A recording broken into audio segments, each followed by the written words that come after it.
Assalamualaikum warahmatullahi wabarakatuh. Hai Sobat Penggerak di seluruh Indonesia. Ketemu lagi dengan saya Nur Ike Indah Lestari, calon guru penggerak angkatan ke-11 dari SMP Negeri 5 Blitar, Jawa Timur. Pada video kali ini saya akan memaparkan tentang koneksi antar materi modul 1.3 yaitu visi guru penggerak. Pada koneksi antar materi modul 1.3 kali ini memiliki tujuan yaitu calon guru penggerak dapat merefleksikan dan mengaitkan pemahaman antar modul yang telah dipelajari hingga kini. Ada dua pertanyaan pemantik yang menjadi acuan saya dalam mengerjakan video ini. Pertanyaan pemantik yang pertama adalah, apa yang Bapak Ibu pahami mengenai kaitan peran pendidik dalam mewujudkan filosofi pendidikan KHD dan profil pelajar Pancasila pada murid dengan paradigma inquiry apresiatif di sekolah? Kemudian pertanyaan pemantik yang kedua adalah, revisi dan rumuskan visi yang telah Bapak Ibu buat berdasarkan jawaban dari pertanyaan pertama ke dalam sebuah visi yang membuat Bapak Ibu bersemangat ketika membacanya dan menggerakkan hati setiap orang yang membacanya. Baiklah Sobat Penggerak semuanya, mari kita bahas satu persatu tentang pertanyaan pemantik tadi.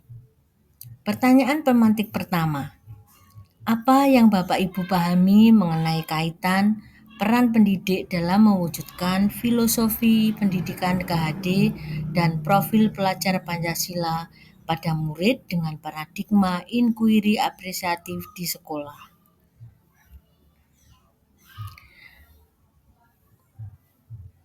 Sebelumnya kita mengetahui bahwa filosofi pendidikan KHD yaitu pendidikan merupakan upaya untuk menuntun anak ke arah keselamatan dan kebahagiaan yang setinggi-tingginya, serta berupaya membebaskan anak untuk mengembangkan potensi yang dimilikinya sesuai dengan kodrat alam maupun kodrat zamannya.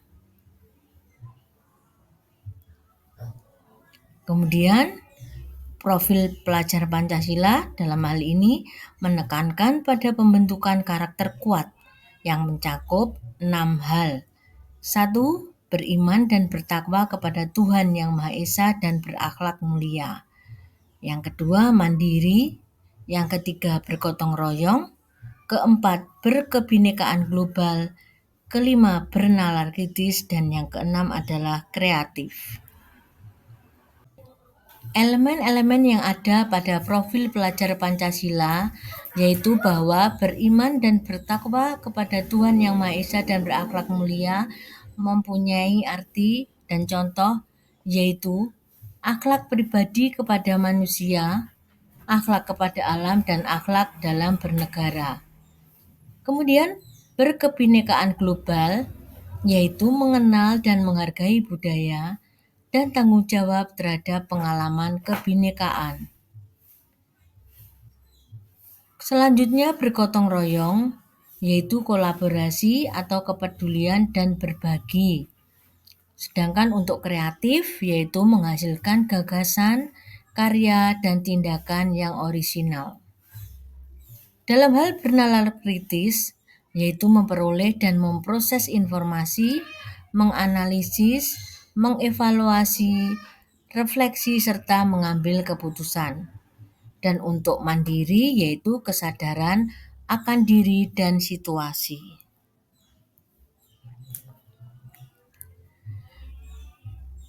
Paradigma inquiry apresiatif yaitu untuk mewujudkan filosofi pendidikan KHD dan profil pelajar Pancasila tersebut, guru memiliki visi guna menciptakan perubahan yang lebih baik bagi lingkungan sekolahnya. Dalam membuat visi yang berpihak pada murid, guru dapat menggunakan pendekatan inquiry apresiatif yang merupakan pendekatan perubahan yang berbasis kekuatan.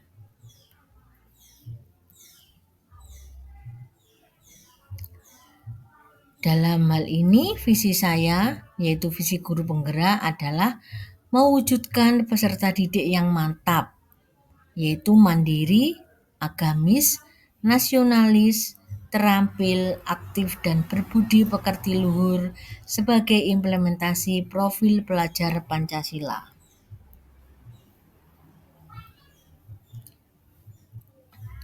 Di sekolah saya saat ini, yaitu saya bertugas di SMP Negeri 5 Kota Blitar, sedang berupaya mewujudkan sekolah hebat yang ramah anak, yang bisa membawa anak berprestasi setinggi-tingginya melalui merdeka belajar sesuai dengan kodratnya. Hal ini menjadi impian karena dianggap mampu mewujudkan karakter profil pelajar Pancasila secara menyeluruh pada diri murid.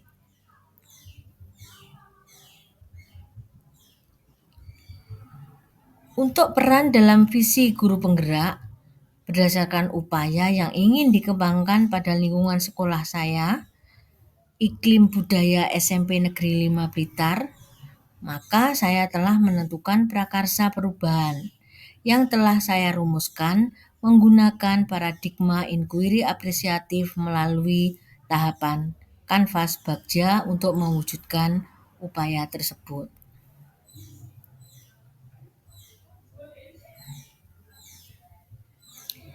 Prakarsa perubahan yang saya pilih adalah yaitu mewujudkan peserta didik yang mantap, mandiri, agamis, nasionalis, terampil, aktif dan berbudi pekerti luhur melalui pembelajaran berdiferensiasi yang menyenangkan di kelas. Prakarsa perubahan tersebut saya wujudkan melalui tahapan kanvas Bagja, yaitu B. Buat pertanyaan utama, ambil pelajaran, gali mimpi, jabarkan rencana, dan atur eksekusi. Nah, sobat penggerak semuanya, untuk tahapan Bagja, marilah kita simak tahapan-tahapan yang saya ambil berikut ini.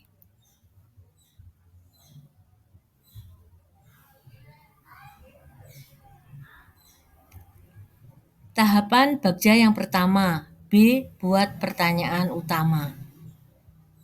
Ada 2 pertanyaan yang saya buat, yaitu apa yang harus dilakukan untuk mewujudkan pembelajaran berdiferensiasi yang menyenangkan di kelas? Yang kedua, bagaimana cara mewujudkan pembelajaran berdiferensiasi yang menyenangkan di kelas? Kemudian tindakan pada tahap ini adalah mencari referensi untuk menyusun asesmen diagnostik awal gaya belajar murid.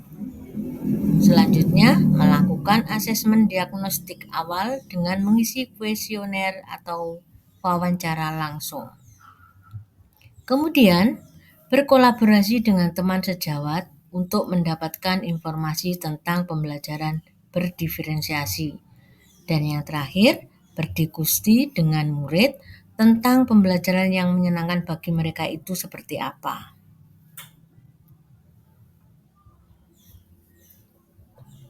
Untuk yang poin A, ambil pelajaran, 2 pertanyaan yang saya siapkan adalah, siapakah di sekolah yang sudah menerapkan pembelajaran berdiferensiasi yang menyenangkan di kelas?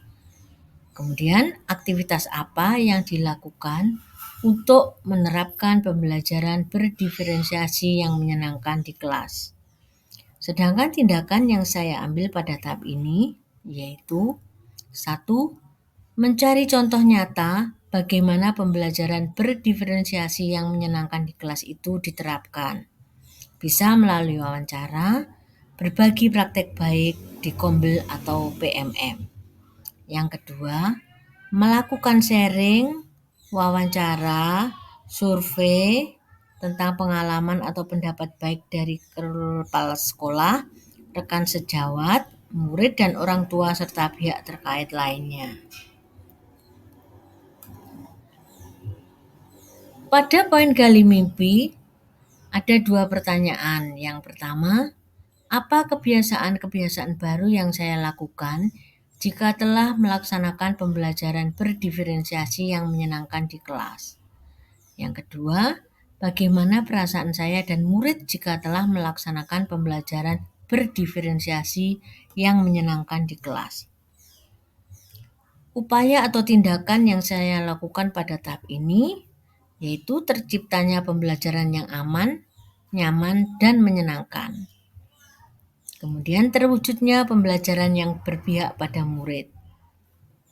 Terbentuknya ikatan yang lebih erat antara guru dan murid sehingga muncul rasa saling rindu dan bahagia. Selanjutnya munculnya kompetensi kepemimpinan murid dan keaktifan murid dalam pembelajaran. Dan murid akan lebih bersemangat serta senang dalam mengikuti pembelajaran di kelas.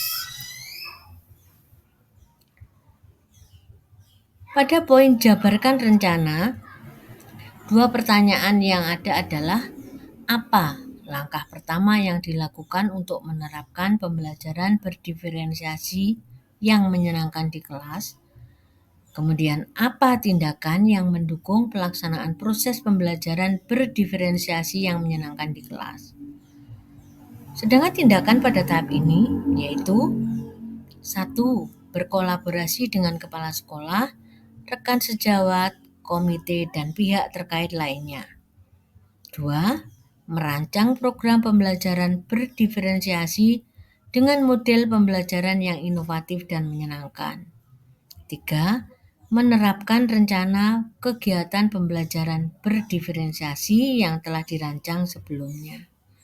4. Merefleksi kegiatan pembelajaran berdiferensiasi yang telah dilakukan. Dan yang kelima, melakukan evaluasi serta tindak lanjut untuk perbaikan dalam pelaksanaan pembelajaran berdiferensiasi selanjutnya. Nah, untuk poin atur eksekusi yang merupakan poin terakhir, dua pertanyaannya adalah siapa yang mengarahkan dan membantu dalam terwujudnya pembelajaran berdiferensiasi yang menyenangkan di kelas? Kemudian bagaimana kemajuan usaha dalam mewujudkan pembelajaran berdiferensiasi yang menyenangkan di kelas? Sedangkan tindakannya adalah kepala sekolah melakukan supervisi terhadap pelaksanaan pembelajaran berdiferensiasi yang menyenangkan di kelas. Kemudian berkolaborasi dengan KS dan rekan sejawat untuk ikut berkontribusi terhadap program yang diterapkan. Selanjutnya membuat jadwal kegiatan pelaksanaan pembelajaran berdiferensiasi sesuai dengan program yang telah dibuat.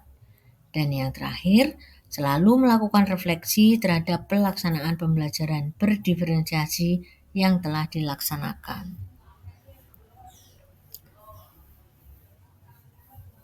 Nah, sobat penggerak semuanya, kita sampai pada pembahasan pertanyaan pemantik yang kedua, yaitu revisi dan rumuskan visi yang telah Bapak Ibu buat berdasarkan jawaban dari pertanyaan pemantik pertama ke dalam sebuah visi yang membuat Bapak Ibu bersemangat ketika membacanya dan menggerakkan hati setiap orang yang membacanya.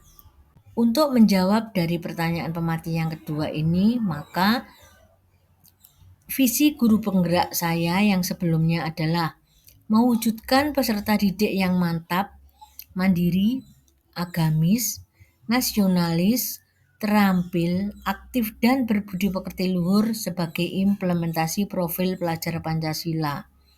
Berdasarkan paradigma inquiry apresiatif yang telah saya rancang, visi saya revisi menjadi mewujudkan peserta didik yang mantap, mandiri, agamis, nasionalis, terampil, aktif, dan berbudi pekerti luhur menuju generasi emas Indonesia.